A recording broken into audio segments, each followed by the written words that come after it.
Hi, it's Brian Cullen from Melbourne, Australia. Topic for Vlog 6.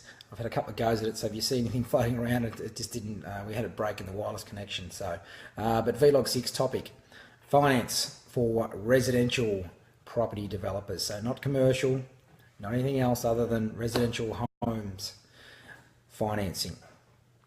My background is originally in financing. I spent nearly 10 years in one of the business banking sections of a major bank here in Australia, and progressed on to the industry that a lot of my clients at that point were involved in. That was property development, and hence further on then into construction. So we now run two businesses, a property development arm on top of a residential construction business here in Melbourne, Australia.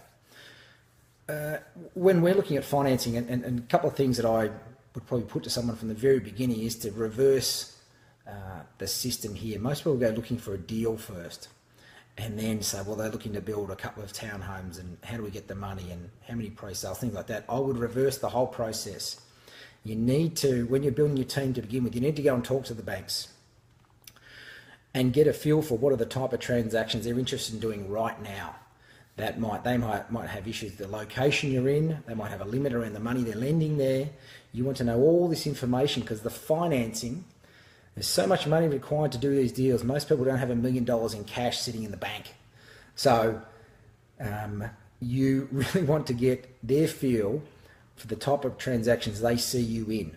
So you would go in, and I would suggest you meet with financial institutions outside of your own bank that you're with at the moment, and you can certainly have them on the agenda, but go and test it out with someone. Your first few conversations, it doesn't matter if it works or not, but you're going there to glean information. That's the pure objective. So once again, the type of money they would lend, whether you need to pre-sell some of the dwellings, whether there's pros and cons about your experience or not, whether you have enough funds or equity in your home behind you, do you need a business partner in the transaction, are they concerned about your experience? And the list just keeps going on. We provide plenty of content about this and how to tackle the financing institution in our course, and they'll be leading into a range of other things. So, but the number one thing to remember is you've got to go to them first, because they will actually set, in many ways, the type of deals that you'll look at. So your first filter is to get that financing discussion out of the way.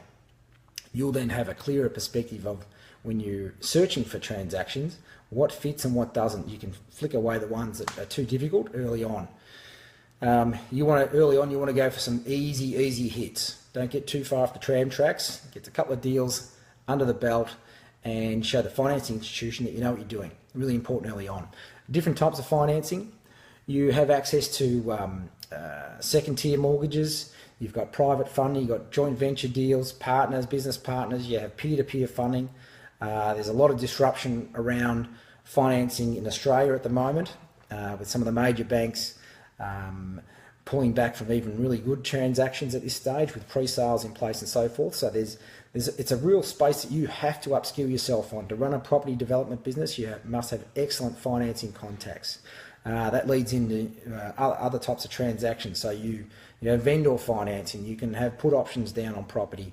You can arrange purchases without any money down at all, or using other people's monies. The list is endless.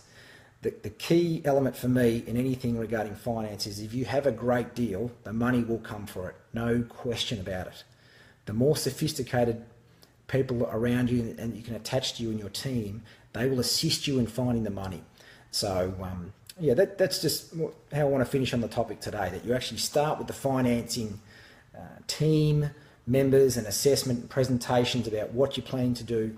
That's one of the first few things you want to do as you're building up your team of experts around you, so that it'll actually give you clarity and not waste time on transactions you cannot do at all when you're making your assessment. So yeah, there's some tips for today.